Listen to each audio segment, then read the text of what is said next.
Day 10. Go us, go team.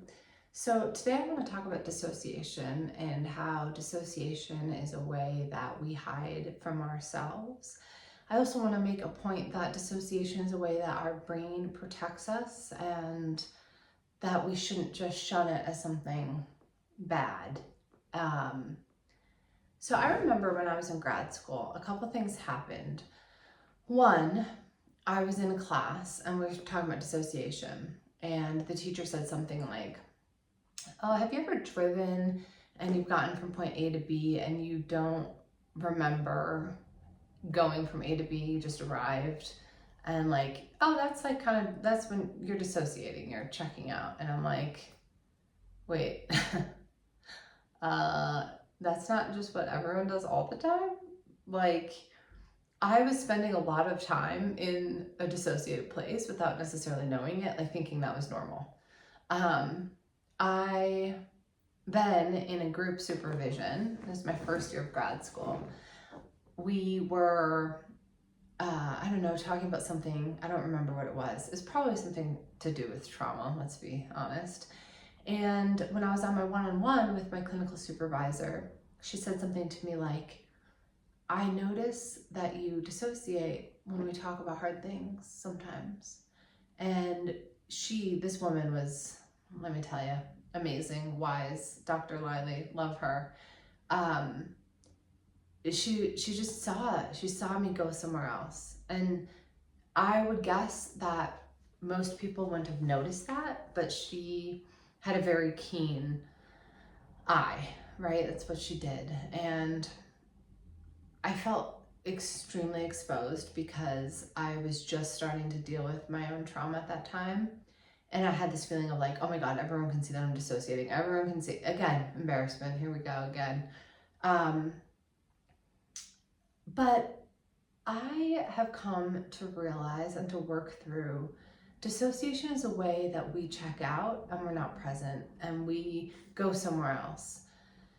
And when you've done a lot of it because of trauma, you have developed something that can hurt you over time and keep you from actually being present in your life. And I remember Dr. Liley said to me, you know,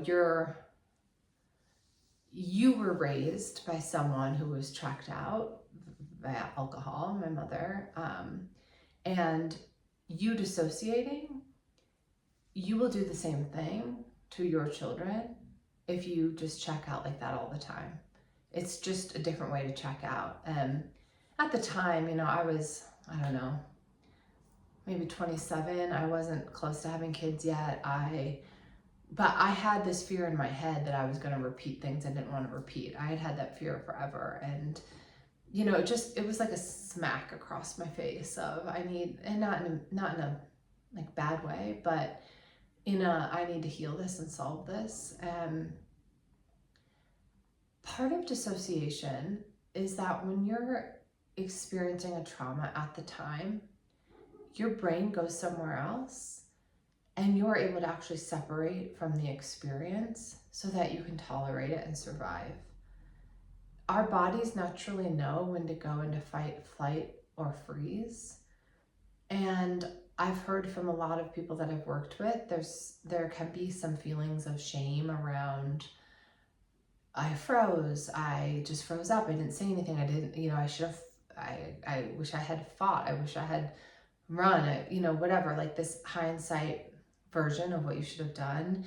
And I just want to say that if you haven't had those thoughts and feelings, great. If you have, then I want to say to you, our body responds with what it instinctually knows is the best way to survive. So let's say you're standing in the street and a car comes zooming. You know instinctually to jump out of the way, right? Like, you know that you're not gonna just like freeze or like fight. You're gonna flee. You're just gonna jump. It's a natural response. That same thing happens with trauma when someone is physically assaulting us. We know what to do. It's not conscious, it's instinctual. And to trust that was the best way. I think when you're feeling like I should have done this, that, or the other, if you really play that out, likely that would have led to something way worse, right? So just remember, it's easy to think back and think about the woulda, coulda, shouldas that aren't actually realistic in the moment. But when we dissociate in the moment, our body doesn't actually experience the event the way that we would if we are in a different state of a normal, traditional state of consciousness.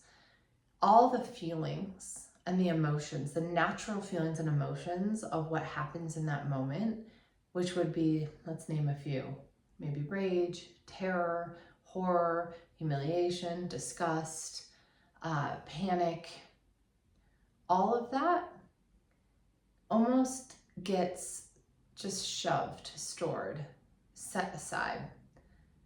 Unfortunately, it doesn't mean that that just goes off into outer space, never to be felt again. But those are the feelings that tend to get triggered in the present when something reminds us of the trauma. Because you were dissociated in the moment, you didn't process those feelings in the moment because you were trying to survive. You were surviving, you did survive. Fuck yeah, you did. But those things are gonna come back up. Something in the present, it has a reminder for you of the trauma. What happens? Boom, rage, terror, disgust, horror, any of that stuff comes zooming in. And that's part of why it can feel really confusing, where you're like, why did I rage out about this thing that was completely nonsensical, right? Why did I react at a fucking 28 million when this thing was like maybe a 3? It's not about saying, I overreact, I'm too sensitive, I'm fucking crazy, whatever those thoughts are. It's not that. It is that you are feeling something from the past and the present that doesn't quite match the present moment, right? That whole, like, if it's hysterical, it's historical thing. There's some truth in that, right? If you are going to this big reaction to something that you can objectively see doesn't warrant that, we're not going to a place of there's anything wrong with you, there's anything hysterical about you, that you're simply seeing, what is this tapping from the past? What have I not processed? How do I allow myself space and time and therapy to process those things? I do want to say I have a free ebook for whoever wants it that has all sorts of, it's like a 50-page ebook that I created with resources to different types of therapy to help treat trauma, different resources, all sorts of stuff, talking about what trauma is, just lots of good stuff. It's completely free and there's a link below. So if that's something that would help you, please get your hands on it and enjoy it. I want to say that being present is part of the work. It's learning not to check out and realizing that you don't need to check out, and that we're trying to reduce the time spent checking out and to be more present and to come back and to be in our body and to be in our lives, because they don't last forever and we don't want to miss it, right? Like, maybe you wanted to miss it before, but the whole point is that we're building a life here that we don't want to miss, that we don't want to be fucking in outer space for. And that's the beautiful recognition that you get to build a life that you want to be present for, that you don't just need to check out, right? Busy checking out, dissociating all the time. Like, no. And you notice when you lose that time and you come back and you try to ground and you try to remember you're here, you're safe, you're present, right? You don't want to miss it. So yeah, grab the ebook. Let me know your thoughts. I'm really glad you're here. And yeah, we got a whole another 90 days. So yeah, fuck yeah.